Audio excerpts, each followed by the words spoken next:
अस्सलाम वालेकुम ख़वातीन व हज़रात, मैं हूं आपका होस्ट आफ्ताब इकबाल। और आज की गपशप ना तो व्लॉग है ना कोई प्रोग्राम है, ये दरअसल एक इंटरव्यू है। मेरे व्यूअर्स जानते हैं कि मैं जब से मुल्क बदर हुआ हूं, मैंने अब तक सिर्फ 2 इंटरव्यूज़ किए हैं। पहला मैंने इमरान खान नियाज़ी का किया था और आज मैं इंटरव्यू कर रहा हूं इमरान रियाज़ खान का। इमरान रियाज़ खान जब से मुतनाज़ा हुए हैं, यानी इस खित्ते पर उन्होंने जब से कदम रखा है, उनका पहला बिलमुशाफ़ा इंटरव्यू आज मेरे साथ हो रहा है। इमरान रियाज़ खान, मैं आपका शुक्रिया भी अदा करता हूँ और इस इत्मीनान का इज़हार भी कर रहा हूँ कि अल्लाह ताला ने आपको सही सालम मेरे सामने बिठाया। बहुत शुक्रिया आफ्ताब भाई। और सबसे पहले तो ये है कि मैं तो आपको मिलने आया था, आपको देखने आया था, बड़ा लंबा अरसा हो गया। और यानी आपको याद होगा जब मैं वापस आया था कैद से जबरी लापता होने के बाद, तो मैंने आपको एक दिन फ़ोन किया था, तो मैंने आपसे कहा था कि आफ्ताब भाई आपको गले मिलने को दिल कर रहा है। जी जी। और मैं ये चाहता हूँ, मेरा रोने को दिल चाह रहा है, मेरा दिल कर रहा है कि मैं आपसे मिलूंगा। आपसे मुलाकात नहीं हो रही, आप बड़े भाइयों की तरह, तो एक बड़ा आपके साथ एक वाबस्तगी है। तो फिर मैंने आपको बताया कि मुझे इन्होंने बहुत तंग किया, बड़ा परेशान किया। लेकिन मैंने आपको ये भी बताया था कि आफ्ताब भाई मैं वही हूं जो मैं गया था। तो वो आपसे बात हुई, उसके बाद फिर आपसे मुलाकात नहीं हो पाई। आप पाकिस्तान में नहीं थे, मैं वहां था। सिचुएशन जो कुछ भी हुई वो आपके सामने है। तो मेरे लिए अच्छी बात यह है कि आपसे मुलाकात हो रही है। मैं आपको मिलने आया था, आपने मुझे ऑनर दिया कि अब आप मुझे अपने साथ बिठा के बातचीत भी कर रहे हैं और लोग उसको सुन भी पाएंगे। मेरे लिए ये इतना बड़ा फ़ख्र है इमरान कि तुमने मेरी तरह और बहुत से दोस्तों का, अपने भाइयों, छोटे और बड़े भाइयों का सर फ़ख्र से बुलंद किया है, पाकिस्तानियों का सर फ़ख्र से बुलंद किया है। लेकिन तुम्हारी कहानी मुझ तक चूँकि बहुत सारी चीज़ें पहले भी पहुंच चुकी थी, तुम्हारी ज़ुबानी सुन के दुख भी हुआ है, अफसोस हुआ है कि कितने कीमती आदमी के साथ ये सब कुछ क्यों हो रहा है। लेकिन ये कुछ भी नहीं है। जो कीमत अदा आप कर रहे हो, अल्लाह ताला ने आपसे चूँकि कुछ काम लेना है, फितरत आपको उसके लिए तैयार कर रही है, पुख्ता कर रही है। कंक्रीट किया, अब आपको टाइटेनियम कर रही है। देखिए आफ्ताब भाई, मेरा एक चीज़ पे बड़ा बिलीफ, ये सारी सिचुएशन से मैं गुजरा हूं, तो एक चीज़ तो मुझे समझ आई। नबी अकरम सल्लल्लाहु अलैहि वसल्लम की हदीस है। आप एक बहुत नौजवान सहाबी थे, आपके पीछे खड़े हुए थे, ऊंट पे पीछे बैठे हुए थे।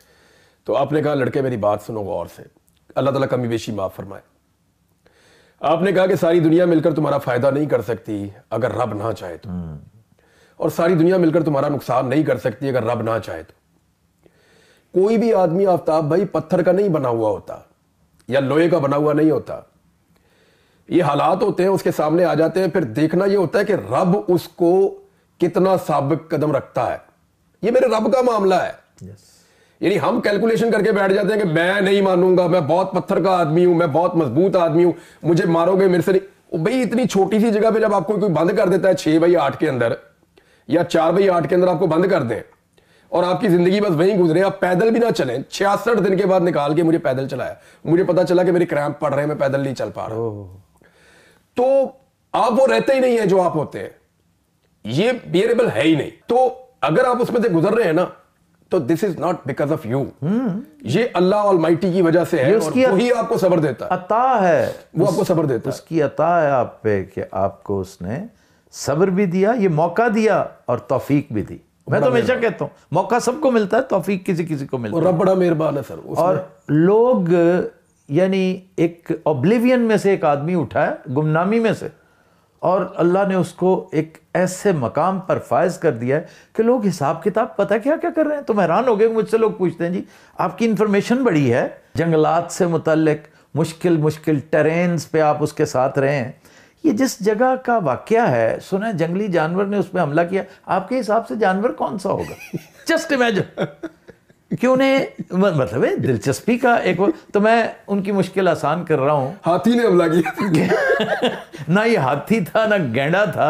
अगर आपको पता हो तो वो टेरेन ऐसा है कि वहाँ पर भेड़िया बहुत वाफिर होता है और जंगली जानवरों में सबसे ज़्यादा फेरोशस वहाँ पर भेड़िया है। और भेड़िया ने हमला किया था और ये खुशकिस्मती है इस कौम की कि दो बहुत कारी, बहुत गहरे जख्म खाने के बावजूद आज वो 6 फुट का जवान हमारे सामने बैठा हुआ है। अल्लाह रब्बुल इज़्ज़त की मेहरबानी। अल्हम्दुलिल्लाह। अच्छा जनाब, जरा लेकिन मैं आपको देखें जो बात, वो जो आदमी मेरे साथ ट्रैवल कर रहा था ना, आज तक सिर्फ मेरे अलावा आपने उसकी तस्वीर देखी है, शेर सिफत आदमी और किसी ने नहीं देखा।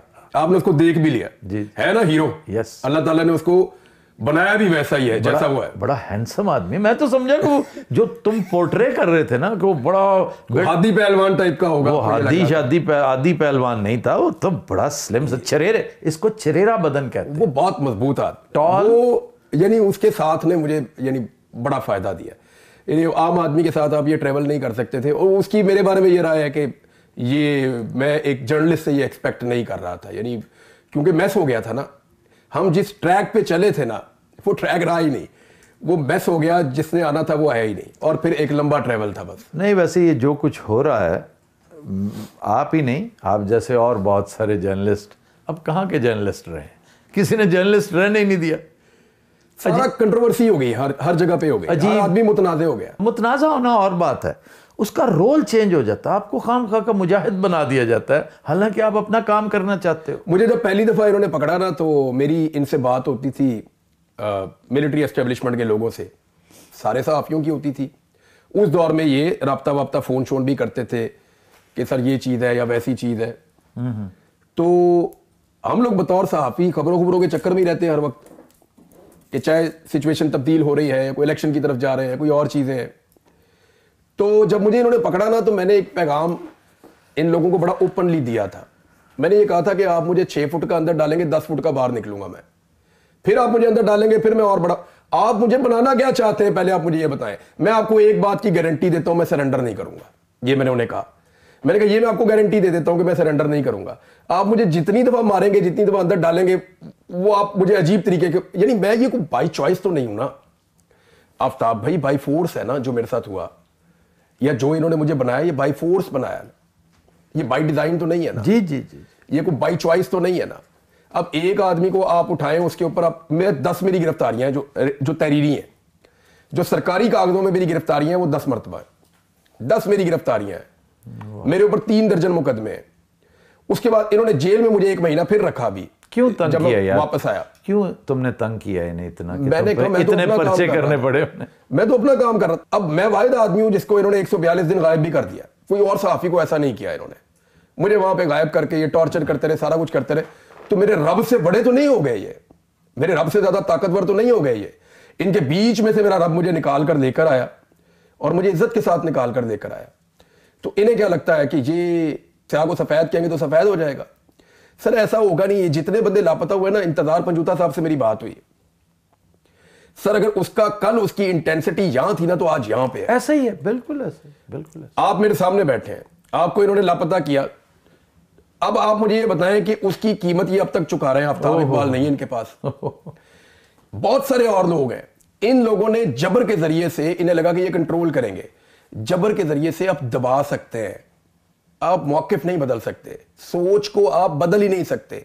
ये जितना आप मारते जाएंगे, ये पाकिस्तानी इतने फारिग लोग तो नहीं है कि ये आपके मारने के ऊपर डर के अपना मौके बदल लेंगे। फॉर द टाइम बीइंग लोग चुप हो सकते हैं, स्ट्रेटजी के तहत खामोश हो सकते हैं, लेकिन लोग अपने मौके को ज्यादा जोरदार तरीके से बयान करेंगे। मेरी बात होती है सदाकत अब्बासी से। अच्छा, ये वो वाहिद आदमी है जिसने सुना मुझे। ये कुछ अरसा उस प्रिजन में रहा जहां पे मैं रहा।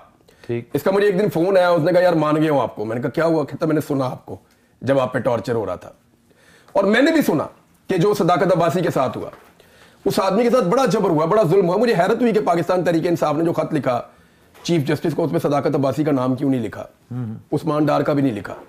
तो क्या उस्मान डार का मौक़िफ़ बदल गया? वो पहले से ज्यादा मजबूत है। सदाकत अब्बासी पहले से ज्यादा मजबूत है। जितने लोग लापता किए गए वो सारे पहले से ज्यादा मजबूती के साथ अपने मौक़िफ़ के साथ खड़े हैं।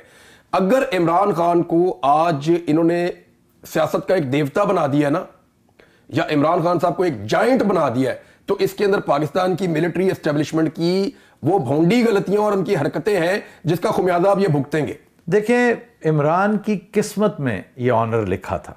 अब वसीला अल्लाह ताला जो नीयत की भी बात है ना, नीयत की भी बात है। उसको अल्लाह ने नवाजना था। बहादुरी का इनाम वो यहां भी देता है और वहां भी देता है। देखिए, मैं जब इनके पास कैद में था ना, तो मेरे पास एक दिन ये लोग आए ये अगस्त के मिड की बात है। अच्छा, मैं आपको ये भी बता देता हूं कि उससे चंद दिन पहले से ना वहां जो लोग खाना लेके आते थे ना, उन लोगों के रवैये बहुत अजीब हो गए थे। तो उससे मैंने एस्टीमेट लगा दिया कि कुछ बाहर ऐसा हुआ है जिसका फर्क इन लोगों को भी पड़ा है, और वो कोई इतना बड़ा है जिसकी वजह से इनके रवैये भी बहुत बदल गए। ये कब की बात है? अगस्त के मिड की बात बता रहा हूं, जब ये मेरे पास आए, अगस्त 2023। अच्छा अच्छा अच्छा। इन्होंने आके मुझे, उस ऑफिसर ने पूछा, ये अब ऐसे नकाब पहना हुआ उसने मुझे पूछा कि इमरान खान कब तक टूट जाएगा। तो मैंने कहा पकड़ दिया उसको आपने, क्योंकि मुझे आखिरी खबर जो मिली थी ना, इस दुनिया की जो आखिरी खबर मेरे पास थी वो ये थी कि सुप्रीम कोर्ट ने कह दिया कि इमरान खान को कल रिहा कर दिया जाए। आज वो यहां रहेंगे, उनके लोग आएंगे, कल वो रिहा होकर चले जाएंगे। और ये जो गिरफ्तारी हुई है ये गैर कानूनी है, जो इस्लामाबाद हाई कोर्ट जी जी, मैंने अपनी जिंदगी में जो आखिरी खबर मुझे मिली थी वो ये थी। ठीक ठीक। इसके बाद मुझे कोई खबर कभी नहीं मिली, मुझे कुछ पता नहीं था। मैं एक ऐसी जगह पे था, मैं दुनिया से कटा हुआ था। आप हैरत होगी आपको कि उन 5 महीनों में जो कुछ हुआ, अभी भी कुछ चीजें मुझे पता चलती है, मैं हैरान होता हूं कि ये कब हुआ था। मुझे पता ही नहीं है कि दुनिया में क्या चल रहा था। तो हुआ ये कि उन्होंने कहा जी कब तक टूट जाएगा। मैंने कहा पकड़ दिया। उन्होंने कहा पकड़ लिया। मैंने कहा किधर है? उन्होंने कहा जी अटक जेल में है। तो मैंने कहा अपने उनको कैसे रखा है? उसने कहा जी उसको हमने गद्दा दिया हुआ है, उसको हमने पंखा दिया हुआ है, और 4-5 सहूलतें बताई को, अखबार शखबार ऐसे कुछ। तो मेरे मुंह से निकल गया, मैंने कहा जी मेरे से तो अच्छे ही रह गए खान साहब क्योंकि मुझे तो अखबार भी नहीं, कुछ भी नहीं, पता ही कुछ नहीं। सबसे इंपॉर्टेंट चीज आपको जमीन पे सुनाए, लेकिन आपको बाहर की खबर होनी चाहिए कि बाहर क्या चल रहा है। हाँ। अगर आपको नहीं पता ना आफ्ताब भाई, उसकी अजियत आप जान ही नहीं सकते कि बाहर क्या है। आपको जब पता ही नहीं है दुनिया के बारे में, तो आप उसकी अजियत का अंदाजा ही नहीं लगा सकते। यार इससे बढ़कर क्या कि आपसे किसी ने ये कह दिया कि आपकी वालिदा फौत हो गई। मुझे एक दफा किसी ने ये कहा कि तुम्हारा नमाज जनाजा पढ़ दिया गया। जनाजा, जी जी। तुम्हारा नमाज जनाजा पढ़ दिया तुम्हारे घर वालों ने, ये कहा किसी ने मुझे इस बात के ऊपर बड़ी पहले तकलीफ हुई, फिर मैंने इसको पी लिया। जब दोबारा उसने मुझे कहा, मैंने कहा चलो शुक्र है अल्लाह का। मैंने कहा मेरे घर वालों को अब तसल्ली तो हो जाएगी ना कि मेरी नमाज जनाजा उन्होंने पढ़ दी है। तो फिर मुझे 2 दिन बाद बताया नहीं, अभी उनको शक है, सिर्फ नमाज जनाजा कहीं और पढ़ी गई है, तुम अभी तुम्हारे घर वाले तुम्हें ढूंढ रहे हैं ताकि इसको टेंशन हो। वो टेंशन देने के सारे तरीके वो ढूंढते हैं। तो वो जब ज्यादा इस तरह की चीजें करते थे, मैं बहुत परेशान भी हो जाता था बाद औक़ात। इमरान खान के बारे में उन्होंने जब मुझे कहा ना कि कब तक टूट जाएगा, तो मैंने ये चीजें पूछी, तो उन्होंने कहा जी अटक जेल के अंदर है और ये फैसिलिटीज है उसको। तो मैंने कहा टूटने से आपका मतलब क्या है कि टूट जाएगा? उन्होंने कहा जी वो माफी मांगे और अपनी गलती का एतराफ करे। तो मैंने कहा ये तो उसके पास है ही नहीं जो आप उससे मांग रहे हैं। तो उनके साथ मेरी लंबी बात हुई। मैंने कहा यू हैव 15 डेज। सर आप 15 दिन के अंदर, मैं इमरान खान को जानता हूं, वो रास्ता निकालेगा, वो पॉलिटिकल आदमी है और वो रास्ता निकालने वाला आदमी है। मैंने उसको ये कहते हुए भी सुना है कि अगर एस्टेब्लिशमेंट अपने आप को इन चीजों से बाहर निकाले तो हम एक मार्जिन क्रिएट कर सकते हैं, मुल्क को आगे बढ़ना चाहिए। इसका नुकसान हो रहा है। आखिरी मीटिंग में वो यही कह रहा था, हम तीनों मौजूद थे। वो यही इमरान खान साहब तब भी यही कह रहे थे कि ये अपने आप को सियासत से इस टाइम बाहर कर लें, मुल्क इसका खुमियाजा, इस लड़ाई का मुल्क को चुकाना पड़ेगा, क्योंकि मैं पीछे हटूंगा नहीं। अगर ये बात नहीं आएंगे तो ये चलता रहेगा और मुल्क को नुकसान होता रहेगा। वही कुछ हो रहा है, अब वही हो रहा है। अब मैंने उनको ये बात कही, मैंने कहा जी आप उसके साथ ना 10-15 दिन के अंदर आपका जो है 15 डेज, मैंने 15 डेज का कहा। मैंने कहा जी उसके बाद ना वो ज्यादा सख्त होता जाएगा, आपके पास कोई प्लान है उसको छोड़ने का? तो मुझे उस बंदे ने कहा कि जब उसको नशा नहीं ना मिलेगा 4 दिन तो वो मिन्नतें करके बाहर आएगा। मैंने उन्हें कहा जी आपकी इंफॉर्मेशन आउटडेटेड है। इमरान खान अब डिफरेंट आदमी है, आप देखिएगा वो नमाज पढ़ेगा और वो सो जाएगा वहां पे, और थोड़े दिनों में वो एडजस्ट हो जाएगा। और अगर वो वहां एडजस्ट हो जाएगा तो फिर बाद में आपके पास प्लान नहीं होगा उसको छोड़ने का। तो देखा यार तुम ना, तुम्हारे अंदर से ना वो इमरान निकल नहीं रहा। बड़ी एक गाली देने वाला लफ्ज ये इमरान खान के बारे में बोलते हैं, जो जजों को भी कहते थे। तो उसने वो वर्ड बोला, जी जी, तो उसने वर्ड बोला, मेरे हद होगी, मेरे बारे में सबसे पहली बात यही की गई। अच्छा, मैं जब उसने वो वर्ड बोला ना, तो मैंने कहा जी अब आप मुझे बताएं आप सुनना क्या चाहते हैं। फिर तो पूछने का फायदा ही कोई नहीं है ना। आप जो सुनना चाहते हैं बताएं, मैं वो कह देता हूं, ताकि आप यहां से अपनी मर्जी की इंफॉर्मेशन ले जाएं। आप मुझसे पूछने आए, तो उसने कहा नहीं आप बताओ। मैंने कहा देखें, उसको आप 10-15 दिन के अंदर तय कर लें, और मेरे अंदाजे में कोई हफ्ता 10 दिन गुजर गए हैं, क्योंकि वो इसलिए कि वहां लोगों का रवैया बदला हुआ था। मुझे समझ आ गई कि ये इवेंट हुआ है जिसकी वजह से ये थोड़े से डिप्रेशन है यहाँ पे। और मुझे अचानक ये भी फील आना शुरू हुई कि यहाँ तो नहीं रखा हुआ कहीं पे, कि ये पूरा सिस्टम हिला हुआ पिछले हफ्ता 10 दिन से। लेकिन वो फिर उन्होंने कंफर्म किया कि वो अटक में है। मैंने उन्हें कहा, मैंने कहा जी वक्त गुजरने के साथ ना वो अपनी कैद का गुलाम बन जाएगा, फिर आपके लिए निकालना मुश्किल हो जाएगा। ये वो चले गए। वो अगले दिन आके उसने पूछा कि ये कैद का गुलाम का क्या मतलब था। तो मैंने उन्हें बताया, मैंने कहा फिर वो अपने अगले दिन नहीं गिनेगा कि मैंने बाहर कब आना है, वो अपने पिछले दिन गिनेगा कि इतने दिनों से जो मैं अंदर हूं, जो इतने दिनों से मैंने तकलीफ बर्दाश्त की है, तो अब मैं इनके साथ क्यों बैठ के बात करूं। तो वो उसके पास मार्जिन क्रिएट हो जाएगा कि मैंने बाहर नहीं जाना। ये स्टॉकहोम सिंड्रोम की एक किस्म है कि जब आप अपनी कैद से, अपने सयाद से, अपने कैद करने वाले से, अगवा करने वाले से, या कैद खाने के साथ आप इतने मानूस हो जाए कि बाहर जाने को दिल ही ना चाहे। मैंने कहा जी वो एडजस्ट हो जाएगा। दूसरा मैंने उन्हें कहा जी कि देखें वो, फिर मैंने एक और उनको बात बताई, मैंने कहा वो 50 साल से हीरो चल रहा है इस मुल्क का। दुनिया में दूसरा आदमी आप मुझे बताएं मोहम्मद अली किले के बाद कि जो इतना लंबा अरसा हीरो रहा हो, तो इंटरनेशनल लेवल का उसके बाद फेम है। 50 साल से वो हीरो चल रहा है, उसके दिमाग में ये चल रहा है अगले 200 साल मैंने कैसे हीरो रहना है।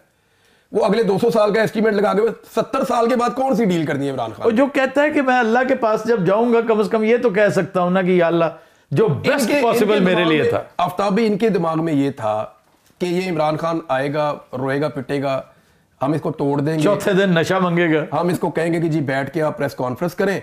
ये खान साहब बैठेंगे और बैठ के कहेंगे जी हमसे ये गलतियां हुई हैं, आइंदा हम ये गलतियां नहीं करेंगे, लिहाजा मैं पूरी कौम से और इनसे माफ़ी मांगता हूं। और पाकिस्तान तहरीक इंसाफ उन तमाम लोगों से लाताल्लुकी का इजहार करती है जिन लोगों ने ये काम किया। उसके बाद पॉलिटिक्स भी तबाह, हर चीज़ खत्म, हम इलेक्शन करवाएंगे, नई हुकूमत बनाएंगे, इमरान खान किस्सा पारीना, अल्लाह अल्लाह खैर सल्ला। ये था वो फॉर्मूला। नहीं, किस्सा पारीना ना होता, एक हिस्सा इमरान खान को जरूर देते ही है। क्यों? कि वो सूट करता है। डिवाइड एंड रूल का एक बेहतरीन इंस्ट्रूमेंट होता है थर्ड फोर्स, तो इमरान को एक तीसरी कुव्वत के तौर पे रखा जाता है। आफ्ताब भाई वो इमरान खान की शख्सियत ही वो, लेकिन लोग इमरान खान के पीछे क्यों चले थे? मैं उस इमरान की बात कर रहा हूं जो अपने आप को बिलिटल कर लेता, डिमिनिश कर लेता। अगर इमरान खान के पीछे जो लोग उसको फॉलो कर रहे थे उसके कुछ रीजन थे। उन्होंने इमरान खान में कुछ चीजें मुख्तलिफ देखी जो उससे पहले वो सियासतदानों में देख रहे थे। अगर इमरान खान वो मुख्तलिफ ना रहता तो फिर लोग उसके पीछे क्यों रहते? यस, देखिए उन्होंने देखा कि ये कंप्रोमाइज नहीं करता कुछ चीज़ों पे, तो फिर उसने साबित किया कि मैं नहीं करता।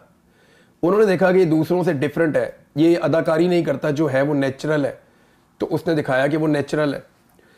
उन्होंने इमरान खान के बारे में पैरामीटर्स अलग सेट किए हुए थे सबने। इमरान खान के सारे टेस्ट हो चुके थे, एक टेस्ट रह गया था और वो था बहादुरी का। ईमानदारी टेस्ट वो पास कर चुका है, मुहिब्बे वतन होने का टेस्ट वो पास कर चुका है, वो लाइक कितना है वो टेस्ट पास कर चुका है, फाइटर बड़ा अच्छा फाइटर है, वो हिम्मत नहीं हारता, वो टेस्ट पास कर चुका है, घबराता वो नहीं है। कोविड में उसने पूरी दुनिया में एग्जाम्पल क्रिएट की गई, इतना बड़ा मुल्क भी कोविड के बगैर बच सकता है और कारोबार भी चलता रहे। तो उसने हर जगह पे अपने आप को पास कर लिया था। उसका एक टेस्ट बाकी था कि ये आदमी बहादुर कितना है, वो भी उसने पास कर लिया। पहले उसने गोलियां खाई, गोलियां खा के निकलता उसने बुक्का लहराया, उसने बताया, उसने करैक्टर शो किया, दिस इज इमरान खान, और भाई मैं डिफरेंट आदमी हूं। ये नहीं हो सकता कि आप मेरे पे गोलियां चलाएं और मैं बाहर निकल के जो है वो ऐसे करके घुस जाऊं और मैं फिर नजर ना आऊंगा आपको, मैं आपको नजर भी आऊंगा। उसने करैक्टर शो किया। उसके बाद फिर जब उसको आपने जेल में डाला, और पाकिस्तान की तारीख में है किसी की ऐसी जेल, ओहो, ना बंदा की आज तक आवाज आई, ना बंदा आज तक किसी को दिखाई दिया। कैसा खौफ है इस आदमी का। कहता हूं नेल्सन मंडेला को ये मसाइल नहीं थे। नहीं, अच्छा नेल्सन मंडेला कब बना लीडर पता है आपको? जी, जब वो कैद के अंदर था तो कौन कहता था नेल्सन मंडेला? जब उसकी कैद पूरी हो गई, इतने अरसे के बाद बाहर आया, तो फिर ये औरा बना के यार 27 साल, इतना बड़ा आदमी, इतनी खौफनाक कैद। लेकिन सोबतें नहीं उसने झेली, वो तो एक सीधी सीधी से कैद में रहा। सर इसको इमरान खान को उन्होंने किस उम्र में जेल में डाला और उसको किस उम्र में जेल में डाला, इसका फर्क देखे। दूसरा, आप जरदारी की जेल के साथ मुवाजना करते हैं। जिया शाहिद साहब ने बताया नहीं कि जेल के साथ कोठी थी जिसके अंदर वो रहते थे और उनकी खिदमत के ऊपर लोग मामूर थे। नवाज शरीफ की जेल का मैं खुद गवाह हूं। जी जी। नवाज शरीफ की जेल में जब मुलाकात होती थी ना, सहाफियों को बकायदा सबको बताया जाता था, गाड़ियों में भर के ले जाते थे। एक चेयर पे नवाज शरीफ साहब बैठते थे, साथ इरफान सिद्दीकी साहब बैठते थे, परवेज रशीद साहब बैठते थे, और सामने ऐसे 7 या 8 सहाफी इधर, 7 या 8 सहाफी इधर। मियां साहब की मुलाकात चल रही है। मियां साहब का डॉक्टर मियां साहब के साथ ही रहता था जेल के अंदर। मियां साहब को मुशक्कती मिले हुए थे जो हर तक दबाते थे, उनकी खिदमत करते थे, और मियां साहब तो अपनी लाइफ एंजॉय करते, सारे खाने रायमंड से जाते थे। इमरान खान ने एक खाना नहीं खाया घर का अभी तक, पता है आपको? आज 557 दिन हो गए जब मैं और आप बात कर रहे हैं, एक खाना उस आदमी ने घर का नहीं खाया। उस वक्त से लेकर अब तक एक खाना उसने घर का नहीं खाया। आपको पता है आखिरी तीतर उसने कब खाए थे? आपने खिलाए होंगे। मैं जिस दिन मुल्क छोड़ रहा था ना, मैंने उसके लिए रखे हुए थे 10 तीतर सुसी पॉटरी। अच्छा। अब ससी तो बड़े शौक से वो खाता है, और जो पहाड़ के टॉप पे होते हैं वो स्पेशल है। मैंने स्पेशल, ये जी, जब जी। मैं वो एक जगह से गुजर रहा था मैंने वहां देखे भी थे। जी जी जी। तो ये मैंने सोचा हुआ था कि अगर अल्लाह ने उसे तौफीक दी, मेरे घर आ ही गया, तो उस वक्त तक तो 9 मई नहीं हुआ था, किसी ने सोचा भी नहीं था कि मामलात इस तरफ चले जाएंगे। मेरा ख्याल था सेटल हो जाएगा मामला, तो उसके लिए लेकिन अब चूंकि मैंने मुल्क छोड़ना था, मेरे फ्रिज में वो पड़ा हुआ था, देसी मुर्ग उसके लिए पड़ा हुआ था, एक मग पड़ा हुआ था। अब वो सारी चीजें मैंने, मग कहते हैं उसको, गीस को, सबको पता चल गीज को मग, मैंने बड़ी दफा जिक्र किया, आप कैनेडियन व्यूअर जानते हैं उसको, मग को। मैंने एक, मेरे पास पाड़ा हिरन नहीं था, वरना वो भी मैं उस रात, सारी रात मैंने लगा के खुद कुकिंग की। 2 मेरे साथ असिस्टेंट्स थे। मैंने कहा सुबह ये खान के पास पहुंचना है। अब मैं दुबई पहुंचा और मैंने खान से पूछा टेक्स्ट करके कि कैसा लगा, तो कहता है कि मैं एक्सपेक्ट कर रहा था कि तुम मुझे डिनर में भेजोगे, लेकिन वो फिर मुझे भी देर होगी और तुम्हारी तरफ से भी लेट आया, उसको नहीं पता था कि पहुंचे ही सुबह था। कहता है मैंने बहुत कम इतना लजीज थी, ये उसके अल्फाज है कि इट वॉज सो डिलिशियस। और बातों बातों में मुझे याद आया कि खान, जो बात अभी तुम कर रहे थे ना इमरान, जो मुझे आखिरी डांट पड़ी है ना खान से, देखिए खान प्यार मोहब्बत तो सबसे करता कराता है, डांट वो किसी किसी को सुनाता है। मुझे आखिरी डांट टेक्स्ट पे मिली, मुझे कहने लगे कि you sound very disappointed and डिसमेड। ऐसी बात नहीं करनी, तुम तो, अगर तुम घबरा गए तो फिर तो इसका मतलब है कि तुम्हें सुनने वाले सारे जो हैं वो भी घबराएंगे और परेशान होंगे। तुम मायूस लग रहे हो, मुझे आज मजा नहीं आ रहा तुम्हारे साथ बात करने। नहीं नहीं, पाकिस्तानी बड़े तगड़े हैं आफ्ताब भाई। मैं आपको सीरियसली बताऊं, हम लोग जाते थे ना सड़कों पे, गलियों में, इधर उधर घूमते थे, हर बंदा पूछता था रोके की बनेगा। आपको पता है अब हर बंदा बताता है ए बनेगा, ए बनेगा, आए है। पहले हर बंदा पूछता था कौन जिम्मेदार है, अब हर बंदा बताता है कि ये जिम्मेदार है ना। और सदीक जान ने क्या खूबसूरत बात आज तुमने सुनाई है, मजा आ गया सुन के यार। मतलब ये कौम की आंखों का ऑपरेशन, आंखों का ऑपरेशन, और कुछ कितना नहीं किता। पाकिस्तान दी एस्टेब्लिशमेंट ने पाकिस्तान की कौम की आंखों का ऑपरेशन कर दिया। हमने वो गुनाह किए हैं जिनकी मैंने माफी मांगी खुद अपने सुनने वालों से भी, हम सब ने किए यार। यानी हमें आइडिया नहीं था ना, हम हर चीज मान लेते थे। माशिर उलूम की किताब पढ़ी हुई थी, वो वाली जो एस्टेब्लिशमेंट ने लिखी हुई है, हमें तो जो कहा उसके मुताबिक ही आना था हमने। देखो ये वो फोर्स है जिससे ये महरूम हो गया। सर अब हम देखें ना, मकबूजा कश्मीर की हम बात करते हैं, मैं आपको सीरियसली बताऊं, अभी मैं अहमद फरहाद साहब का ट्वीट पढ़ रहा था, बड़ा बाकमाल आदमी है, बहुत जबरदस्त इंसान है। अहमद फरहाद साहब लिखते हैं कि आज़ाद कश्मीर का नौजवान एयरपोर्ट से एक और अगवा किया गया और अब लापता है चंद दिनों से, और वो ये क्लेम कर रहे हैं और उन्होंने बताया कि आज़ाद कश्मीर से कई नौजवानों को गुज़िश्ता चंद महीनों में अगवा किया गया, लापता किया गया जबरी तौर पे। अब आप मुझे बताएं कि ऐसे मुल्क चलेगा? बलूचिस्तान में चले जाए, वो कहते हैं जी हमारे लोग लापता हैं। मैं आपको एक वाकया बताता हूँ, मैं बलूचिस्तान चला गया, ये जो फ्लड्स आए हुए थे हम इनकी मदद कर रहे थे, और आपने भी मेरे साथ बड़ा कंट्रीब्यूट किया था। भाभी आई थी मेरे पास, वो आपके कैंप भी आई, भाभी पूरा ट्रक भर के एक दिन ले आई, पूरा सामान लेके कहीं, उसने कहा मैं इमरान को क्यों ना दूं, वो पंचायत, वो पूरा ट्रक भर के ले आई। तो मैंने कहा भाभी घर में सामान है, कहती बेटा ये सारा एक्स्ट्रा मैं खरीद के लाई, तो ये लेके जाओ उधर ना। तो मैं वो सामान लेकर गया, मैंने बल्कि उनका बड़ा थैंक्स भी किया, आपको पैगाम भी मैंने भिजवाया था। वो खुद जाना चाह रही थी, मैं कहा किधर जाती फिरोगी, तो कहती मैं एतबार नहीं करती। जब तुम्हारा सुना ना उसने, हाँ वो खुद लेकर उन्होंने कहा बस अब मुझे जाने मैं वो चला गया। अच्छा मुझे उन्होंने कहा कि मैं ये किराए के पैसे भी देती हूँ, ये सामान ले जाने के पैसे भी देती हूँ, तो वो साथ उन्होंने वो भी किया था हमारी टीम को ना। मुझे अच्छी तरह याद है, बलूचिस्तान गया मैं तो आफ्ताब भी, वहाँ एक बुजुर्ग मुझे मिलने के लिए आए। ये बारखान का इलाका है, हाँ जी, हाँ जी। बारखान से आप किला सैफुल्ला गालिबन इलाके का नाम है, उस तरफ को जाते, एक तो आपका डेरा बुगटी की तरफ जाता है ना, एक आप जाते हैं पशीन की तरफ को जी, किला सैफुल्ला, और उससे आगे फिर डेरा बुगटी। उन इलाकों में ना बहुत तबाही फैली हुई थी। वो जो तबाही थी वो पूरे के पूरे गांव मलियामेट हो गए थे। मैंने बलोचों के अंदर एक चीज देखी जो बाकी सारे पाकिस्तानियों से मुख्तलिफ है। सर वो मलबे पे खड़ा होगा लेकिन आपको भूखा नहीं जाने देगा। वाह। मलबे पे पाँव रख के खड़ा है और हमें देख के उसने दुम्बा दिबा कर दिया अपने।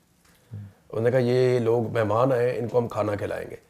तो हमने एक स्कूल लिया वहाँ पे, स्कूल के अंदर मैंने सारा सामान उतारा। वो तकरीबन कुछ 200 घरों का सामान था कि 200 घर इससे तामीर होंगे। उनको कुछ नहीं चाहिए होता, वो मजदूर नहीं होते, हम उनको गार्डर्स देते थे, कड़ियाँ देते थे, सामान देते थे, छत का पूरा इक्विपमेंट देते थे और 10,000 फी बंदा देते थे कि आप मिलकर घर अपना बना लें। वो बना लेते थे अपना घर। तो वो हम वहाँ पे 200 घरों का सामान लेकर गए तो एक बुजुर्ग आ गए आफ्ताब भाई, उनका कद था तकरीबन कोई 6.5 फुट का। इतने बड़े बड़े उनके हाथ थे और वो ऐसे लग रहा था पत्थर का बना हुआ आदमी चलता हुआ आ रहा है मेरी तरफ। ऐसा लग रहा था कि मैं कोई मूवी देख रहा हूं, ऐसा उसकी पर्सनैलिटी थी। इतनी बड़ी पगड़ी उन्होंने पहनी हुई, दाढ़ी उनकी सफेद। वो आए मेरे पास से चलते हुए और मैं ऑटो पे लग के खड़ा हो गया ऐसे। उनका ऐसा रोब था तो उन्होंने मुझे पकड़ा ऐसे मेरे मुंह को, मेरा मुंह ही उनके हाथों में चला गया। उन्होंने ऐसे मुझे प्यार किया। यूं करते हैं प्यार। हाँ, उन्होंने मुझे प्यार किया और बैठा दिया। मैं बैठ गया। एक दो बातें उन्होंने की वहां बैठ के। तो मैंने लोगों से पूछा कि इनके गांव की क्या सूरत हाल है ना, तो उन्होंने मुझे खुद ही कहा कि छोड़ दो, बना लेंगे। मैंने कहा आप बताएं ना बुजुर्ग, आपके जो आपके इलाके की कोई मसला है, कोई मामला है, हम वहां पे आ जाते हैं और सामान मंगवाते हैं ना लेकर। तो उन्होंने कहा वो बन जाएगा। थोड़ी देर उन्होंने बातें की और उन्होंने कहा कि रात का खाना ये मेरी तरफ खाएगा। तो सब लोगों ने बड़ी मुश्किल से उन्हें समझाया कि ये अभी चला जाएगा वापस, ये जा रहा है उधर रखनी और इसने वहां से वापस जाना है, तो ये अभी यहां रुक नहीं पाएगा, हमने इसको दिन में यहां से निकालना है, दिन की रोशनी में। तो उन्होंने कहा अच्छा फिर मैं अभी कुछ भेजता हूं, जो आप अभी खाना खाओगे दोपहर को, तो ये फिर मैं भिजवा रहा हूं। तो साथ उन्होंने लड़के को कहा, तो लड़का साइड पे जाके फोन करना शुरू हो गया कि फलां फलां चीजें भेजो, यहाँ पे खाना खिलाना, मेहमान आए हुए। वो उठ के जाने लगे ना, तो मैं उनके साथ दो चार कदम चला, फिर मैं रुक गया, मुझे लोगों ने रोक लिया, वो चल पड़े। वो थोड़ा आगे जाके ना वापस मुड़ के आया। तो वापस मुड़ के आया ना, तो मेरे यहां कंधे पे उन्होंने हाथ रखा और मुझे पता क्या कहते हैं, मुझे कहते हैं मैं देखने आया था। तो मैंने कहा जी क्या देखा आपने? मैं समझा वो ये जो हमने वहां लगाया हुआ है मेला, बहुत सारे लोग इकट्ठे हैं, हम सामान दे रहे हैं, लोग लेकर जा रहे हैं, ये देख। कहते नहीं, कहते मैं तकरीबन 80 साल, बहुत टूटी फूटी वो बोलते थे उर्दू। कहते मैं तकरीबन 80 साल का हूं। जो उन्होंने कहा मेरे जिंदगी में पहला आदमी है जो नीचे से आया और छीनने नहीं आया, देने आया, कुछ देने आया, मैं देखने आया था। सर वो आदमी मुझे जमीन में गाड़ के चला गया। मुझे इतनी तकलीफ हुई उसके उस जुमले से, इतना गिल्ट मेरे अंदर पैदा हुआ कि यार क्या जुमला इस आदमी ने बोला कि 80 साल मेरी उम्र हो गई, मैं आज पहाड़ उतर के आया हूं सिर्फ ये देखने के लिए कि नीचे से कोई देने भी आ सकता है। क्योंकि जब कोई नीचे से आया हमसे छीन के ले गया। कभी कोई हमारी गैस ले जाता है, कभी कोई हमारे वसाइल ले जाता है, हमारे बच्चों को उठा के ले जाते हैं, वो मिलते ही नहीं है, हमारी जमीनों पे कब्जा हो जाता है, हमारे वसाइल पे कब्जा हो जाता है। यानी वो उनकी इतनी शिकायतें हैं कि अगर आप सुने तो आपके रोंगटे खड़े हो जाएंगे। इसका इजाला करेंगे इंशाल्लाह। और हमने उनको डिसोन किया हुआ है एक तरह से। कितना आसान है हमारे लिए कि मारंग बलोच गद्दार है जी। यार उसका दुख तो सुनो। आप मुझे बताएं, वो लड़की है एक नॉर्मल सी आपको लगती है, उसे क्या मिलता है ये करके? मैंने जाकर जब उससे हाथ जोड़ के माफी मांगी ना, तो उसने पता क्या कहा था? उसने कहा भाई हमारे दिल बड़े हैं, आप माफी ना मांगे, इतने बड़े लोग हैं वो। अच्छा जी, अब इधर आए, हमारी गुफ्तगू तो ये कई दिन ये तो हम जारी रहेगी, बोलते ही जाएंगे। मुझे बताओ करंट जो सिचुएशन है, थोड़ी सी पॉलिटिक्स भी कर लें। अफसोस होता है कि इतना कुछ और करने को और हमें फिर पॉलिटिक्स की तरफ जाना पड़ता है। ये जो IMF वाला मामला चल रहा है, तीसरा ख़त भी आ गया है, फिर उसके बाद अमेरिका में मामला को जुम्बश हो रही है, क्या सूरत हाल नज़र आ रही है आपको? देखिए IMF वाले इशू पे आ जाते हैं तो आफ्ताब भाई, आप जब भी किसी को उधार पैसे देते हैं ना, तो आपके दिमाग में पहली बात ये होती है ये वापस करेगा कि नहीं करेगा। अगर आप एक साहूकार हैं या एक बिजनेस, एक्चुअली तो वो साहूकार है ना, वो बनिया टाइप का उनका करैक्टर है IMF का। वो अगर आपको पैसा दे रहे हैं तो उनके दिमाग में खाली वो कुछ नेकी करने के लिए आपको पैसा नहीं दे रहे। नेकियां करने के लिए खर्चने तो जाके रवांडा में खर्च कर दें, उधर जाके कीनिया में, उधर वो सोमालिया में जाके खर्च कर दें, अफगानिस्तान में जाके कर दें। पाकिस्तान के ऊपर अगर वो खर्च कर रहे हैं, दुनिया के बाकी मुल्कों को पैसा दे रहे हैं, तो उनके दिमाग में ये मॉडल है कि हमने इनसे वापस कैसे लेना है। उन्हें नजर आ रहा है कि ये पैसा वापस नहीं मिलना, डूब जाएगा। अब वो अपना पैसा डूबने से बचाना चाहते हैं। पाकिस्तान की एस्टेब्लिशमेंट ने, मिलिट्री एस्टेब्लिशमेंट ने उनको यकीन दहानी करवाई थी जब निगरान गवर्नमेंट थी कि हम पाकिस्तान में एक इलेक्शन करवाने जा रहे हैं, ये सिचुएशन सिर्फ इलेक्शन तक रहेगी, जैसे ही हम इलेक्शन करवा लेंगे पाकिस्तान में स्टेबिलिटी आ जाएगी, और उस स्टेबिलिटी के नतीजे में हम मुश्किल स्टेप्स जितने भी आप कहेंगे वो हम ले लेंगे, और उस स्टेबिलिटी के नतीजे में हम सस्टेन कर जाएंगे, तो आप बेफिक्र हो जाएं और आपका पैसा भी वापस होगा। यही फिक्र होती है उनको। उन्होंने इन पे यकीन किया, इन्होंने इलेक्शन करवा के जाली हुकूमत बनाई, उन्होंने फिर भी इन पे यकीन किया, जाली हुकूमत बना के भी बंदे उनके मत्थे लगाए, और उनकी मर्जी के बंदों को इन्होंने सामने लाकर बिठाया, औरंगजेब साहब वगैरह आपको पता है। अब हुआ यह कि जितने भी टारगेट्स उन्होंने दिए थे वो पूरे नहीं हो रहे। दो चीजें हो रही है ना, टारगेट पूरे दो तरीकों से होते हैं। एक, आपकी मईशत तरक्की करे, जी जी, लोग खुशहाल हो, उसके अंदर से पैसा निकले, आपके टारगेट पूरे हो जाए। दूसरा तरीका होता है आप लोगों का खून निचोड़ के लगाते जाएं और आप टारगेट कम से कम पूरा कर दें, लेकिन लोग आपके बर्बाद हो जाए और आगे आपकी सोसाइटी में या आपकी रियासत के अंदर ये कैपेसिटी ना रहे आपके मुल्क में कि वो मजीद आगे पनप सके। और इनको आइडिया हो गया कि ये खसारे का सौदा है, ये एक आधा साल तो चला लिया इन्होंने, इनसे आगे चलना नहीं है। और सबसे बड़ा फैक्टर उनको ये नजर आता है कि इसमें स्टेबिलिटी नहीं है। अब उन्होंने एक मिशन भेजा स्पेशली, इसका ताल्लुक किस्त के साथ नहीं है, पैसों के साथ नहीं है, ये आए हैं देखने के लिए कि वो कौन से फैक्टर्स हैं जिनकी वजह से पाकिस्तान में स्टेबिलिटी नहीं आ रही और वो कौन सी चीजें हैं जो की जाए तो पाकिस्तान में स्टेबिलिटी आ जाएगी। तो ये इलेक्शन कमीशन से मिलते हैं, ये चीफ जस्टिस से मिलते हैं, जुडिशल कमीशन, अपोजिशन अपना डोजियर देती है। ये तकरीबन 19 मुख्तलिफ महकमों के अंदर इन्होंने चीजों में जायजा लिया है और इन्होंने बड़ी इंपॉर्टेंट मुलाकातें की हैं। कुछ सामने आपको नजर आ रही है, कुछ आपको नजर नहीं आ रही। अफसोस भी तो होता है कि देखें ना, चीफ जस्टिस को कटहरे में खड़ा किया। ये आजाद मुल्क है सर। देखिए, पैसा तो मैंने आज अपने वीलॉग में कहा कि जो गंदे गंदे लोग होते हैं वो भी पैसे कमा ही लेते हैं, लेकिन उनके घरों में हर एक को घुसने की इजाजत होती है। तो हम ऐसे ही पैसा नहीं कमा रहे, जहां मर्जी घुस जाओ, जिस मर्जी कमरे में चले जाओ, ये अदालत का कमरा इधर घुस जाओ, ये इलेक्शन कमीशन का कमरा इधर घुस जाओ, ये फलां महकमे का कमरा इधर घुस जाओ, ये फलां महकमे का कमरा इधर घुस जाओ। भाई, जो आपने जिससे कर्ज लिया हुआ है वो दरवाजे के बाहर आके आपसे कर्जा मांगता है तो अच्छा लगता है, बल्कि आप उसको किस्त उसके टाइम पे पहुंचा दें तो अच्छा लगता है। उन्हें इस बात का पूरा यकीन है कि ये पैसे वापस नहीं कर सकेंगे। अब वो रिपोर्ट बना रहे हैं, वो रिपोर्ट उन्होंने ले जाकर उस वफद को देनी है जिसने पाकिस्तान आना है मार्च में। उसकी बुनियाद पे वो अब आपको सिर्फ ये नहीं बताएंगे कि आपने मालियाती मामलात को कैसे चलाना है, अब वो आपको ये भी बताएंगे कि आपने अदलिया को और गवर्नेंस के मामलात को कैसे चलाना है। ये बड़ा सीरियस इशू है। पाकिस्तान को जब इमरान खान साहब के दौर में सिर्फ वो मालियाती मामलात के अंदर आए थे ना थोड़े से, तो इन्होंने नाच नाच के घुंघरू तोड़ लिए थे कि जनाब पाकिस्तान गिरवी हो गया, पाकिस्तान पे कब्जा हो गया और ले गया पाकिस्तान को IMF, इमरान खान ने बेच दिया। आज वो मालियाती इदारों की बात नहीं कर रहे, आज वो उन इदारों के अंदर मुदाखलत कर रहे हैं, उन जगहों में मुदाखलत कर रहे हैं जिनका मालियाती मामलात से ताल्लुक नहीं है, जहां बनता नहीं। इन्होंने एक्चुअली पाकिस्तान को गिरवी अगर रखने की कोई बात हुई है तो अब हुई है। अब पाकिस्तान की अपोजिशन को तौफीक ही नहीं है इसके ऊपर बात करने की। हाँ, इमरान खान अगर बाहर होता तो वो इस पर जरूर बात करता। पाकिस्तान अपोजिशन गहरी नींद सो रही है, मीडिया गहरी नींद सो रहा है। मीडिया को तो सर सुलाया हुआ है ना, वो बात करना चाहते हैं, मीडिया बात करना चाहता है। देखिए, मैं ऑफ एयर कर दिया जाता है। मेरे अपने मीडिया के दोस्तों से बात होती है, वो कहते हैं यार हमें गालियां पड़ती हैं तो इमरान भाई आपको लगता है हमें अच्छा लग रहा है? हमारे में से चंद एक बेशरम है। लेकिन मालकान के बारे में क्या कहते हो? सर, मालिकान कारोबार कर रहे हैं, बहुत पैसा मिल रहा है ऐसे, इसलिए काबिले रहम नहीं है ये। देखिए, काबिले हमदर्दी नहीं। मैं बताऊं, दे आर डूइंग बिजनेस। जी जी, मुझे 2-3 चैनल्स के मालिकान ये बात कर चुके हैं कि इमरान साहब ये मिशन आपके लिए होगा, हम भाईजान बिजनेस करने आए हैं, it's a successful business model in Pakistan, तो हम ये बिजनेस कर रहे हैं। देखें, चैनल वो बंद होते हैं जो बिजनेस नहीं करते, जो बिजनेस करते हैं वो फिर चलते रहते हैं। एक्चुअली आपके जो टीवी मालिकान है वो बिजनेस कर रहे हैं। मुझे एक टीवी चैनल के मालिक का फोन आया, उन्होंने कहा यार मैं तो जान छुड़ा रहा हूं, ये धंधा ही बंद कर रहा हूं।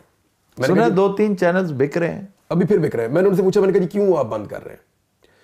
उन्होंने कहा बात यह है कि भाई न्यूज चैनल की और न्यूज की एक इज्जत हुआ करती थी और एक लेवल हुआ करता था। हमें जब कहा जाता था कि रियासत के फायदे के लिए आप ये नहीं थोड़ी सी ये चीज कर दें, तो वो रिक्वेस्ट आती थी, कहते हैं, और वो किसी लेवल से आती थी। एक बड़े रैंक का ऑफिसर फोन करके रिक्वेस्ट करता था, सर प्लीज, कहते यार अब उस लेवल का बंदा यार जिसको हम अपने दफ्तर में नौकरी ना दें, 3rd क्लास आदमी हमें फोन करके कहता है और उसका रैंक भी कोई नहीं होता और वो ऐसे हुक्म देता है कि जैसे हम उसके जाती गुलाम है। कहते यार इज्जत के लिए काम किया था इसलिए तो नहीं किया था, बंद कर रहे हैं उसको, बेच देंगे, निकल जाएंगे। तो मीडिया की भी इज्जत कोई नहीं रहेगी और उसके लिए कोई और रिस्पॉन्सिबल नहीं है, मीडिया खुद जिम्मेदार है। ट्रू, खड़े हो जाते ना मिलके। देखिए, जब आफ्ताब इकबाल को मार पड़ी तो बहुत सारे लोगों ने सोचा यार आफ्ताब इकबाल ने पैरी ना, मिनट नहीं पैरी, और वो इसलिए भी खुश थे कि आफ्ताब इकबाल को मार पड़ेगी, मेरे लिए मार्जिन निकलेगा। जब इमरान रियाज को मार पड़ी, सिद्दीक जान को मार पड़ी, समी इब्राहिम को मार पड़ी, तो बहुत सारे लोगों ने ये सोचा कि यार मार पहन दो, हमारी तो मार्केट मौजूद है। मैंने 2023 में प्रेस क्लब के अंदर एक तकरीर की थी इस्लामाबाद, मैंने उन्हें कहा था ये तुम्हें सबको अकेला अकेला करके मारेंगे, मुझे याद, मैंने कहा था सबको मारेंगे अकेला अकेला करके, तगड़े हो जाओ, इकट्ठे हो जाओ, वरना ये आग सबकी दहलीज पे पहुंचेगी और सबके घर जलेंगे। नहीं मानी इन्होंने मेरी बात, मैं अपने हिस्से की कुट खा के आ गया। मैंने अपने से की मार खा ली, मुझे किसी से मैं कोई गिला ही नहीं मुझे किसी से। जिसने आवाज उठाई उसका बहुत शुक्रिया, जिसने नहीं उठाई उसका उससे भी ज्यादा शुक्रिया। लेकिन मामला यह है कि मैंने एक चीज सीखी है, अब बंदे से मेरा इख्तलाफ हो या इत्तफाक हो, जिस बंदे की आवाज बंद होगी ना, मैं उसका पूरा साथ दूंगा। ये मैंने सीखा है। यही चीज अगर बाकी सारे भी सीख जाए तो मसला ही खत्म हो जाता है। लेकिन इतना इतना बड़ा इश्तिहार छप रहा है पूरे पूरे सफे का। अच्छा, अब तो इश्तिहार नहीं देते, वो इश्तिहार में खबरें देते हैं कि ये फ्रंट पेज आपका हमने आपको दे दिया। अरे याद नहीं, इलेक्शन से एक दिन पहले अभी फिर दिया ना भाई, वजीर आजम नवाज शरीफ वो आया था ना, वो अभी बैनर लगा हुआ अभी ये थोड़े दिन पहले जब 1 साल पूरा हुआ ना इलेक्शन का, शबाज शरीफ जी, निकाल जी। के देखें आप 8 फरवरी। नहीं तो आपने उस बच्ची के साथ गुफ्तगू नहीं उसकी सुनी?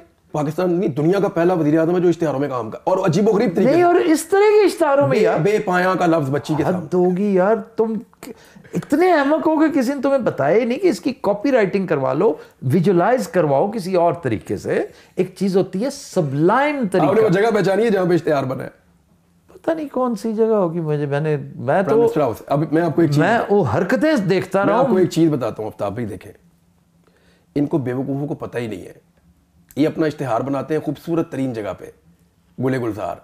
गरीब आदमी का कितना दिल छिल जाता होगा देख के कि यार ये कैसी जिंदगी गुजार रहे हैं। इन्हें इस बेसिक चीज का ही आइडिया नहीं है।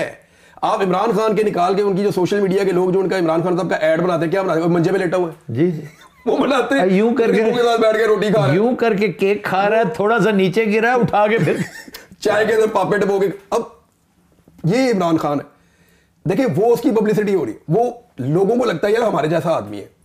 अच्छा, जब इमरान खान ने रोटी डबो के खाई उसके अंदर चाय के अंदर, तो आधे पाकिस्तान को लगा ओए ये तो ग्राही है ये तो साढ़े नाल है, हमारे तरह का है। साथ वो रिलेट कर लेते हैं ना। अच्छा देखो, दो वो और एक तीसरा, 3 एड्स बड़े मशहूर हैं जब से मियां नवाज शरीफ साहब वापस तशरीफ लाए। एक तो ये कि फुल पेज मियां नवाज शरीफ, वजीर आजम नवाज शरीफ, याद है ना? क्या इश्तहार था वो। दूसरा PIA, वो देखा वो जाके सीधा उन्होंने वो टावर के अंदर आईफिल टावर के अंदर जो है ना। और अब ये शहबाज शरीफ साहब का एक और आ गया। तो वी आर कमिंग। नहीं, ये रोजाना की बुनियाद पे आप अखबारात पाकिस्तानी ज्यादा मुझे लगता है शौक नहीं करते, लेकिन उसके अंदर रोजाना कोई ना कोई लतीफा आ रहा होता है। एड एजेंसी कौन सी है यार? वो कोई मत देने वाला साइंटिस्ट है। मैं आपको एक चीज बताऊं आफ्ताब भाई, इन्होंने पैसा बांटना है मीडिया को और कुछ नहीं है। ये मीडिया को दबा के पैसा तरीके से बांटे ना, राधा है, हर चीज का एक तरीका होता है। ये पैसा बांट रहे हैं मीडिया को ताकि मीडिया की जुबान बंद रहे, और कोई बात नहीं है। अब वो नया एक सिलसिला के चुके। आप देखें ना, अभी उन्होंने ISPR के लिए 2 अरब रुपए का वो ग्रांट बढ़ा दिया। अब मैं आपको सीरियसली बताऊं कि ये काम सारे जो हैं वो एक दौर में मुफ्त होते थे। अब इसके और मीनिंगफुल लोग करते थे, मीनिंगफुल। अच्छा, अब पैसे लेके लेते हैं, जो है ना वो बयानिया पैसे बांट रहे हैं, इसको दे रहे हैं, उसको दे रहे हैं। इलेक्शन से पहले मुझे ऑफरें आना शुरू हो गई, आपको इतना पैसा देंगे, हम इतना पैसा देंगे, आपने बस बोलना नहीं, चुप करके बैठ जाए। तो मैंने कहा क्यों नहीं बोलना, मैंने तो इस दिन का इंतजार किया, मैं तो अपना काम करूंगा। हर एक को ये ऑफरें हुई हैं, हर एक को कि इस चैनल पे बैठा देंगे, इतना पैसा दे देंगे। बोरियां भरी हुई, पता नहीं मैं अब क्या बताऊं। ये तो किसी वक्त मैं मेमोइर्स लिखूंगा ना, मजा तब आएगा। नहीं तो आप वो MNA से पूछें, अभी उसने क्या बताया। ये बड़ी इंटरेस्टिंग स्टोरी है। ये स्टोरी मेरे ख्याल में स्टोरी ऑफ द मंथ है, और इसको तो इंटरनेशनल जरीदों में छपना चाहिए, जो जुनैद अकबर ने दी है। जुनैद अकबर ने बताया कि उनको जो ऑफर की गई थी कि 75 करोड़ रुपया फी बंदा आप ले लें, उस ऑफर में शामिल क्या था कि आपको अगवा करने की हम वीडियो बनाएंगे, नकाब पोश लोग आपको अगवा करके घसीट के लेकर जाएंगे, प्रोडक्शन चार्जेस सारे अलग दिए जाएंगे, वीडियो आपकी पब्लिक होगी जिसमें पता चलेगा आप अगवा हो गए। फिर आपको 75 करोड़ रुपए और गोल्डन वीजाज आपको मिल जाएंगे, वो आपके आप साइड पे लगा दें जहां पे आपने रखने। उसके बाद हम आपको एक एक इंजेक्शन लगाएंगे, वो इंजेक्शन लगा के आप गनूदगी में चले जाएंगे। उस गनूदगी के आलम में आप लोगों को हम पकड़ के नकाब पोशों के साथ असेंबली में ले जाएंगे। असेंबली में हुकूमती बेंचों पे जाके आप बैठ जाएंगे और आपकी हालत बता रही होगी कि आप होश में नहीं है, और वहां पे आप वोट डाल देंगे। वोट डाल के बाहर निकलेंगे तो उसके बाद हम आपको अलाउ करेंगे कि आप एक आग लगा देने वाली प्रेस कॉन्फ्रेंस पाकिस्तान की मिलिट्री एस्टेब्लिशमेंट के खिलाफ कर दें, आपके ऊपर कोई पर्चा नहीं होगा। दबा के आप हमें गालियां दें, लेकिन ये वोट आप हमें डाल दें। 75 करोड़ भी दे रहे हैं, गोल्डन वीजा भी दे रहे हैं, और पब्लिक इमेज भी बचा के दे रहे हैं कि आपको अगवा करने की वीडियो भी होगी, आपको वहां घसीट के लाने की वीडियो भी होगी, और आप नशे के अंदर दिखाई देंगे जो इंजेक्शन हम आपको लगाएंगे। ये है कितना जबरदस्त पैकेज बनाया है इन्होंने। ये निजाम इस लेवल तक गिरा हुआ है, इस लेवल तक। मुझे वो इंजेक्शन लगाते थे ना, वो एक इंजेक्शन एक दिन मुझे लगाया इन्होंने, तो मुझे ऐसा लगता था मैं दुनिया में ही नहीं हूं, यानी मुझे ऐसा लगता मैं हवा में उड़ रहा हूं। पुरलुत्फ किस्म हाँ, का इंजेक्शन सर नहीं, वो मैं आपको सीरियसली बता रहा हूँ कि उनके दे हैव टैक्टिसेस। मैं बड़ी रकाबत महसूस कर रहा हूँ तुम्हारे साथ। नहीं, मैंने असल में हुआ ये था कि मैंने वहां टकरे मारी, मेरा खून नहीं, वो इंजेक्शन वो हमें क्यों नहीं लगाए गए? मैं जख्मी हो गया। तुम्हें स्पेशल ट्रीटमेंट क्यों, ये स्पेशल ट्रीटमेंट क्यों मिलता है? वही तो, ये दवाइयां देते थे इतनी सारी खाने के लिए, इंजेक्शन देते थे, कुछ दवाइयां ऐसी थी उनमें नशा था, वो मैं खाता था तो मुझे लगता था कि मैं पुरसकून हूँ और मुझे लगता था कि मैं ये टाइम गुजार सकता हूँ, वरना ये टाइम नहीं गुजरेगा। मैं दवाइयाँ खाता था, मुझे उन्होंने 2-3 दफ़ा इंजेक्शन लगाए, 2 दफ़ा लगाए, तीसरी दफ़ा उन्होंने कोशिश की तो मैंने नहीं लगवाया। और मुझे सीरियसली मैं आपको बताऊं तो मुझे उनमें से एक बंदे ने बता दिया था कि अब जो इंजेक्शन हम आपको लगाने लगे, आपने ये इंजेक्शन नहीं लगवाना। तो फिर मैंने नहीं लगवाया था। साइकेट्रिस्ट लेके आते थे मेरे से, वो बातचीत करता था साइकेट्रिस्ट वहाँ नीचे बैठ के कि बताओ इसके बारे में बताओ, उसके बारे में बताओ, तुम्हारे बच्चे कितने हैं, उनके नाम क्या हैं, ऐसी बातें करता था। काम क्या करते हो, रहते कहाँ हो आप, अब आप क्या करोगे जाके। इधर बताइए कि अब तीसरा खत भी आ गया है, पतन का रेफरेंस भी उसमें आ गया है, और ये बताइए कि हालात अब किधर जाते नजर आते? देखिए, इमरान खान साहब इन खतों के जरिए से जो कर रहे हैं ना, वो किसी को भी समझ नहीं आ रही, लेकिन जिनको खत लिखा जा रहा है आर्मी चीफ को, उनको पता है कि ये क्या हो रहा है। इसे कहते हैं कि बिल्ली के गले में घंटी बांध देना। इमरान खान साहब एक्चुअली जितना कुछ भी पाकिस्तान में हुआ है ना, क्योंकि अब ये चीजें कंक्लूजन की तरफ जा रही हैं, end of the day conclude. जी, कल के बाद तो ये आखिरी कील जिस दिन ठुका है ना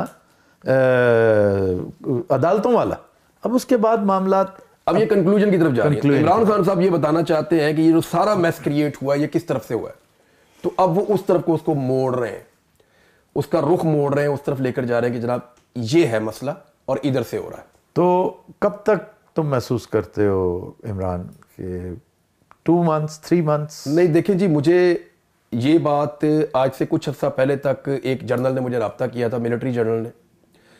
उसने मुझे कहा था कि आपको मैं गारंटी देता हूँ कि आप मुझे मिले तो मैं आपको कुछ भी नहीं होगा। तो मैंने उसे इनकार कर दिया था, मैंने कहा जी मैं नहीं मिलता हूँ। मैंने कहा जी मैं आप पे भरोसा नहीं कर सकता, मेरे साथ पहले बड़ा जुल्म हुआ है, बड़ी ज्यादती हुई है, और मैं अपना काम करूँगा, मुझे किसी से मिलने से अब फ़र्क भी नहीं पड़ेगा, क्योंकि मैंने वो कुछ सीख लिया इस बीच में कि जो शायद मैं कभी नहीं सीखता। तो आपको फ़ायदा कोई नहीं होगा मेरे से मिलके, आप मेरी सोच को अब बदल नहीं सकेंगे। तो जब मेरी उनके साथ ये बातचीत हुई तो वो मुझे ये कह रहे थे कि कब तक आप ये, तो ये बात मेरे से एक दफ़ा नहीं 3-4 दफ़ा पूछी गई है। एक दफ़ा ये साहब ने पूछी, एक दफ़ा एक और साहब ने। मैंने उन्हें कहा, मैंने कहा 4-5 साल मुझे और पहाड़ों पे रहना पड़ जाएगा, मैं रह लूँगा। 4 साल 5 साल पहाड़ों पे रहना पड़ जाएगा, मैं रह लूँगा। लेकिन क्या नाम है, ये जो चीज़ आप करने के लिए कहते हैं ना लोगों को, ये पाकिस्तानियों से होनी नहीं है। मेरा प्रॉब्लम ये है कि मेरा बोलने का काम है, आप चाहते हैं इसकी आवाज़ बंद हो जाए, शायद आपको इससे फ़ायदा होगा। मैंने कहा जी मेरी आवाज़ आपने 12 महीने बंद रखी है, 11 महीने, 5 महीने अपने पास रखा, अगले 5 महीने में वैसे ही काम नहीं कर सका, तो ये 10 महीने हो गए। तो क्या उस 10 महीने में पाकिस्तान बदल गया था? नहीं बदला ना, लोगों की सोच नहीं बदली। इमरान रियाज के चुप होने से लोग चुप थोड़े हो जाएंगे, उनकी सोच तो वही रहेगी, उनके दिमाग के अंदर वही है। तो वो लोग उस रास्ते पे अब चल पड़े हैं, उनको आप पीछे नहीं ला सकते। तो मैंने उन्हें कहा 4-5 साल भी पहाड़ों पे रहना पड़ा, मैं रह लूंगा। तो मेरे एस्टीमेट में ये इतनी मुकद्दस लड़ाई है कि अगर ये 20-22 साल भी चले तो कोई मसला नहीं है, और ये भी खत्म नहीं होनी है आफ्ताब भाई, इसका एक राउंड खत्म होगा। ये लड़ाई खत्म तब होगी जब पाकिस्तान में रूल ऑफ लॉ होगा, जब पाकिस्तान में इंसानी हकूक की पामालियां खत्म हो जाएंगी, जब मैंडेट का एहतराम होगा, बंद कमरों में फैसले बंद हो जाएंगे और इदारे सिर्फ उन किरदारों तक महदूद रह जाएंगे जो उन्हें आइन ने दिया हुआ है। और ये इतनी जल्दी होना नहीं है, इसमें टाइम लगेगा। हाँ, फिलहाल तो हम इमरान की बात करते हैं। इमरान खान देखे ना, ये तो एक फेज है ना, अगर इमरान खान साहब बाहर आ जाते हैं अपनी शराइत के ऊपर और आकर पॉलिटिक्स को दोबारा कंट्रोल करते हैं तो कुछ चीजें ठीक होने की तरफ चल पड़ेंगी। सिस्टम यकसर तब्दील नहीं होगा, वो ग्रेजुअली होगा। जी जी, आप एकदम से काया पलट नहीं सकते। बिल्कुल, उसके लिए आपको खूनी किस्म का इनकलाब चाहिए, या फिर आप जिसके बड़े हामी हैं। मेरी नजर में जो है ना, वो खूनी इनकलाब पाकिस्तान के अंदर वो इतनी ज्यादा तबाही हो जाएगी कि फिर रिकवर करना बहुत मुश्किल। नहीं, मैं तो कहता हूं 2 वे होना चाहिए, साथ सख्ती भी और साथ नरमी, यानी एवोल्यूशन रेवोल्यूशन यकजा करके। पाकिस्तान एक बड़ी पोलराइज सोसाइटी है, बहुत पोलराइज्ड है और वेपनाइज्ड है। अगर एक दफा मामला हाथ से निकल गए ना तो आफ्ताब भाई मुश्किल हो जाएगा, हम कंट्रोल नहीं कर पाएंगे। सिर्फ एक आदमी है जो पूरी कौम को रिप्रेजेंट करता है, लेकिन वो भी किस लेवल तक करता है और उसके मुखालिफिन के पास कितनी ताकत और कितने वेपन और क्या चीजें हैं, ये भी आप अच्छी तरह जानते हैं। तो मेरे ख्याल में द बेस्ट वे इज कि हमारी एस्टेब्लिशमेंट और सारे इदारे और पाकिस्तान के तमाम स्टेक होल्डर इसके बारे में सोचें कि चीज़ों को लोगों की मर्जी पे छोड़ दें। ये गलत फैसला करते ही नहीं पाकिस्तानी। 1947 में इनका फैसला था ना, कायदे-ए-आज़म के साथ मिलकर उन्होंने क्या मुल्क बना लेने, क्या गलत फैसला था? नहीं, ठीक था। 65 में इन सारों ने फैसला किया कि जितना मर्जी बड़ा होएगा गल पै जाओ, क्या गलत फैसला था? ठीक फैसला था। 71 में आपने इनका फैसला नहीं माना, आपने नुकसान उठाया। जब जब आप पाकिस्तानियों का फैसला मानेंगे आपको फायदा होगा, जब जब आप पाकिस्तानियों का फैसला नहीं मानेंगे आपको नुकसान होगा। अब आप पाकिस्तानियों की बात नहीं मान रहे पिछले 2.5-3 साल और पहम नुकसान करवा रहे हैं, लगातार नुकसान करवा रहे हैं। पाकिस्तान की फौज और अवाम के बीच में इतनी खलीज, ये बदकिस्मती है पाकिस्तान की, खुशकिस्मती तो नहीं है। मुझे तकलीफ होती है इस बात से। बहुत सारे दोस्त मेरे फौजी हैं, ऑफिसर्स हैं, वो फोन करके मेरे से जब बात करते हैं तो वो उदास है, परेशान है कि यार असं यूनिफॉर्म पा के बाहर नहीं जा सकते, असं अपना तारुफ नहीं करवा रहे आजकल। ये मुशर्रफ दौर में कुछ लोगों के साथ हुआ था कुछ अरसे के लिए, वो कह रहे जी इतनी पब्लिक में और हम में इतनी दूरियां कभी थी नहीं। मैं लाहौर में या इस्लामाबाद में कहीं निकलता था, मुझे आके मिलते थे, गले मिलके मुझे माफी मांगते थे। ढाका की याद ताजा होती है। सर देखे, वो तो एक बहुत बड़ा डिजास्टर था, लेकिन ये लेकर तो उसी तरफ जा रहे हैं ना, तरीका वारदात तो वही है ना। अब किसका इंतजार है? डिजास्टर का इंतजार? क्या फातिमा जिन्ना साहिबा को गालियां नहीं दी गई? इसी एस्टेब्लिशमेंट ने दी है। कुछ होता था, यही सारा कुछ उनके साथ किया गया जो आज इमरान खान के साथ हो रहा है। तो फर्क तो कोई नहीं पड़ा। और जो सबसे ज्यादा काबिल नफरत बात है वो ये है कि आप खुद आ जाए ना। अगर आपको ये लगता है कि आप नहीं मुल्क चलाना है तो सामने आओ, आओ बिस्मिल्लाह, जरूर आओ, देख लेने तिलों में कितना तेल है। आप आ जाए सामने, हमें मुखालफत करने का भी मजा है यार कि मार्शल लॉ के खिलाफ मुखालफत हो रही है, मुजामत हो रही है, फिर पता चल जाए कौन कहां खड़ा है। आप लेके वो शक्लें आए जिनको पूरी कौम ने मुस्तरद कर दिया। यानी एक आपने सजा दी और वो डबल दी। मैं कहता हूं इनसे बाजवा आ जाता बहुत बेहतर। सर सजा डबल दी है, सजा डबल दी है। जी जी जी। इमरान खान को लोगों ने वोट डाले, इन्होंने उसको नहीं आने दिया, कोई बात नहीं, लेकिन जिनको रिजेक्ट किया उनको लेकर आए, इसकी ज्यादा तकलीफ होती है। इसको इमरान कहते हैं to add insult to injury. Exactly यही किया उनके साथ, पाकिस्तानियों के साथ एग्जैक्टली। और मैं बताऊं, आज आफ्ताब भी इलेक्शन करवा लें, आज से 1 साल बाद करवा लें, 10 साल बाद करवा लें, इस कौम की ये जिद है कि एक दफा उन्होंने एस्टेब्लिशमेंट को शिकस्त देनी है और वो तस्लीम करवानी है कि हमने एस्टेब्लिशमेंट को शिकस्त दे दी और ये शिकस्त तस्लीम हो गई। और उसके बाद फिर हो सकता है कौम का मिजाज और वो चीजें बदल जाए, लेकिन ये कौम तुली बैठी है। एक बारी देसी एक बारी बात हमने इनको हराना है, एक दफा वो तुले बैठे। इमरान, दिल तो ये चाह रहा है कि नॉन स्टॉप ये गुफ्तगू जारी रहे, लेकिन वक्त की किल्लत हमेशा हायल रहती है। लेकिन अब तुम चूंकि यहाँ आ गए हो, अब बहुत मज़ा आएगा।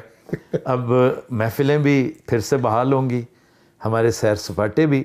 मैं कंक्लूड करते हुए अपने व्यूअर्स को ये यकीन दहानी करवा रहा हूँ कि इंशाअल्लाह इस इंटरव्यू की अगली किस्त, अगली शक्ल, अगली फॉर्म इसकी हम ऐन मुमकिन है किसी जंगल में से, किसी दरिया के किनारे, क्योंकि हम दोनों सहरा नवर्द हैं, बयाबानी लोग हैं। हम तो आप यकीन कीजिए जितनी देर बैठते हैं 80% हम पाकिस्तान को डिस्कस करते हैं, बकिया 20% में से 19% सिर्फ नेचर होती है। और हम आपकी मुलाकात मुख्तलिफ जगहों से भी करवाएंगे, मुख्तलिफ इलाकों से करवाएंगे। इमरान के साथ गपशप का सिलसिला जारी रहेगा। अंटिल देन, खुदा हाफिज़।